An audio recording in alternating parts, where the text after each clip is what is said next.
ओम नमः शिवाय विद्यार्थियों। इसके आगे के वीडियो में हमने इकाई 10 सीखो का काव्यगान सीखा था। आज के इस वीडियो में हम इस काव्य के माध्यम से कवि हमें क्या कहना मांगते हैं, यानी श्रीनिवास सिंह जी ने जो काव्य लिखा है इसमें हमें प्रकृति के तत्वों के माध्यम से क्या सीख दी है वो आज हम जानेंगे। तो आप सभी लोग इसके लिए तैयार हो जाए। चलो अभी देखते हैं काव्य 10 सीखो। प्रस्तुत कविता प्रसिद्ध रचनाकार श्री श्रीनाथ सिंह द्वारा रची गई है। जीवन में प्रकृति का बहुत ही महत्व है। इस कविता में कवि ने प्रकृति के मौजूद विभिन्न चीज़ों, फूल, भंवरे, सूरज, पेड़, पृथ्वी इत्यादि से कुछ न कुछ सीख लेने की प्रेरणा दी है। यानी कि कवि ने हमें यहाँ पर उपस्थित प्रकृति के विविध तत्वों के माध्यम से हमें कुछ न कुछ सीख लेने की बात की है जो इस काव्य में है। तो पहले देखते हैं, फूलों से नित हंसना सीखो, भंवरों से नित गाना, तरु की झुकी डालियों से नित सीखो शीश झुकाना। यहाँ की जो पहली 4 लाइन है उसमें कहा है कि फूलों से नित हंसना सीखो। यहाँ पर फूल जिस तरह आंधी, तूफान, पतझड़ कोई भी मौसम हो पर फिर भी वो जब खिलता है तो हमें कितना सुंदर दिखता है, वो हमेशा हंसता ही रहता है, वैसा लगता है। वैसे उसके पास से किसी भी परिस्थिति में हमें खुश रहने के लिए कहा गया है और भंवरों की तरह हमेशा जीवन को गात के बिताने की बात की है। फिर उसकी बात है, तरु की झुकी डालियों से नित सीखो शीश झुकाना। तरु यानी के पेड़, वृक्ष जो है, जब उस पर फल आते हैं, ये सब होते हैं, तो क्या उसकी डालियाँ है वो नीचे की ओर झुक जाती है।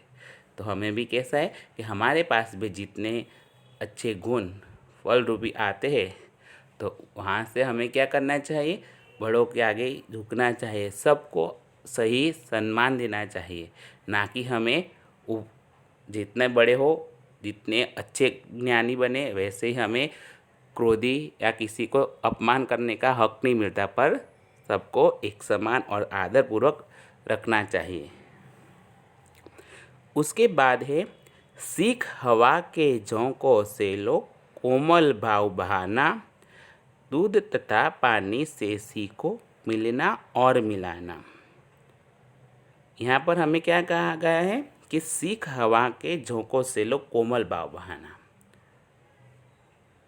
कि जिस तरह हवा है वो हमें दिखाई नहीं देती, पर जब हमें वो हवा उड़ती है तब वो हमें स्पर्श करके निकलती है तो कैसे एकदम शरीर में एकदम ताजगी सी महसूस होने लगती है। तो वैसे ही हमारे हवा के जैसे कोमल भाव एक दूसरे से बहाने चाहिए, एक दूसरे के पास अपने अच्छे विचार प्रकट करने चाहिए।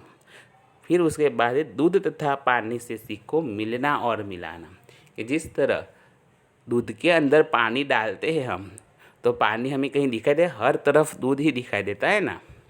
तो बस वैसे ही हमें एक दूसरे के साथ मिलजुल कर रहने की यहाँ पर बात की गई दूध और पानी से।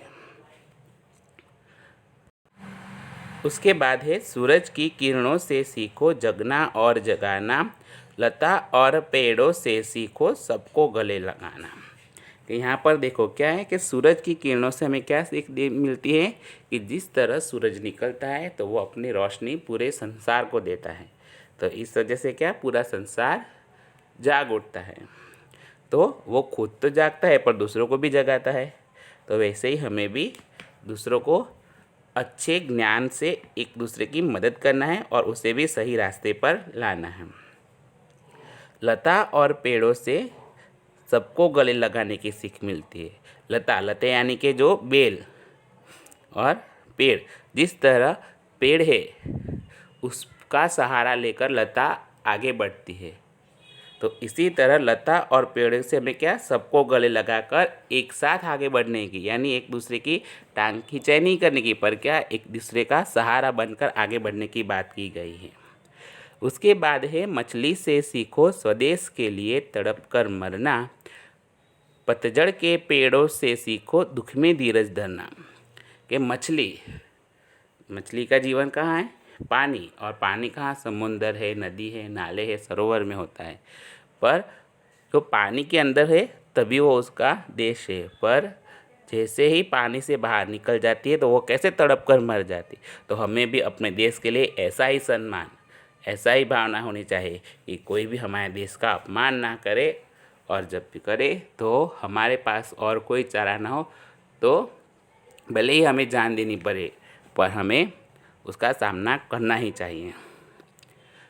फिर पतझड़ के पेड़ है, तो क्या क्या क्या कहा है? पतझड़ के पेड़ है। पतझड़ यानी कि जो सूखी मौसम, जिसमें सारे पत्ते झड़ जाते हैं, पानी अच्छे से नहीं मिलता, पर वो पेड़ पतझड़ में उसके साली डालियों के पत्ते गिर जाते हैं तो पेड़ कैसा हो जाता है? एकदम अच्छा नहीं लगता है। पर क्या कहा है कि जब पतझड़ की मौसम ख़त्म हो जाएगी तो उसके बाद फिर से नए पत्ते आने लगेंगे ना, तो वो भी फिर से अच्छा लगेगा। तो इस तरह का वो उसके पत्ते गिर जाते हैं, वो उसका दुख का समय है। वैसे ही हमें मनुष्य को अपने दुख के समय में ऐसे ही पतझड़ के पेड़ों की तरह धीरज रखनी चाहिए। फिर से हमारा अच्छा समय आएगा और फिर हम जैसे पत्ते निकल आते हैं वैसे हमारा जीवन भी अच्छा हो जाएगा।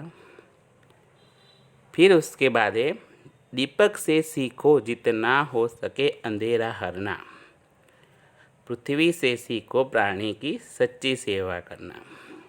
कि दीपक से क्या सीख मिलती है?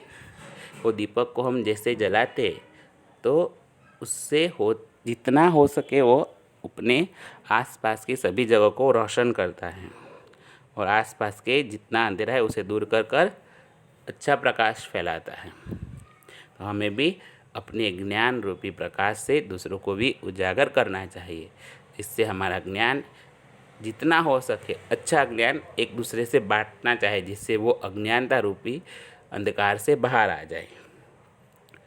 फिर है पृथ्वी से सीखो प्राणी की सच्ची सेवा करना।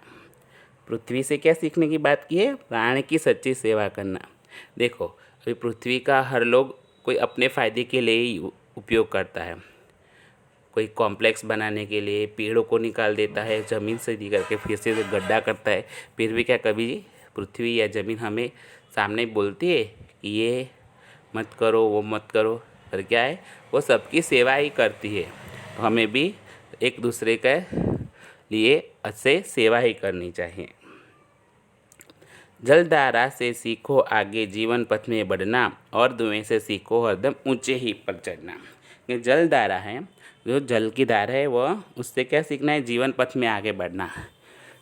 तो जलधारा से हमें क्यों ये सीखना है? क्योंकि जलधारा देखो ऊंचे पहाड़ों की चोटियों से निकलती है, उसके बीच रास्ते में कई झरने, उबड़ खाबड़ ज़मीन आती है, कई जगह वो ऊंचे ऊंचे पहाड़ों से नीचे नीचे खाई में भी गिरता है, पर फिर भी वो कहीं रुकता नहीं है, पर किसी न किसी रूप से अपना रास्ता कर कर आगे बढ़ जाता है। वैसे ही हमें भी अपने जीवन में जो ध्येय लक्ष्य किया है उसे प्राप्त करने के लिए कुछ भी हो जाए, पर हमें अपना ध्येय नहीं छोड़ना चाहिए। चाहे कितनी भी रुकावट आए, रास्ता बदलना पड़े तो रास्ता बदल के भी आगे उसी ध्येय प्राप्त करने के लिए हमें आगे बढ़ना चाहिए। और धुएं से कहा है कि हरदम ऊंचे ही पर चढ़ना। जिस तरह धुआं ऊपर ही ऊपर आकाश में उठता है, वैसे ही हमें हमारे जीवन में अच्छी पढ़ाई और अच्छे ज्ञान से हमेशा आगे ही आगे बढ़ना है और अपने देश का नाम रोशन करना है। इस काव्य में हमें प्रकृति के विविध तत्वों से बहुत अच्छी सीख कवि ने हमें दी है। तो हमें भी अपने जीवन में यह सीख उतारनी चाहिए और हमें भी अपने जीवन को रोशन करना चाहिए। आपको इस काव्य में कोई भी समझुती प्राप्त न हुई है तो आप हमारा संपर्क कर सकते हैं। ओम नमः शिवाय।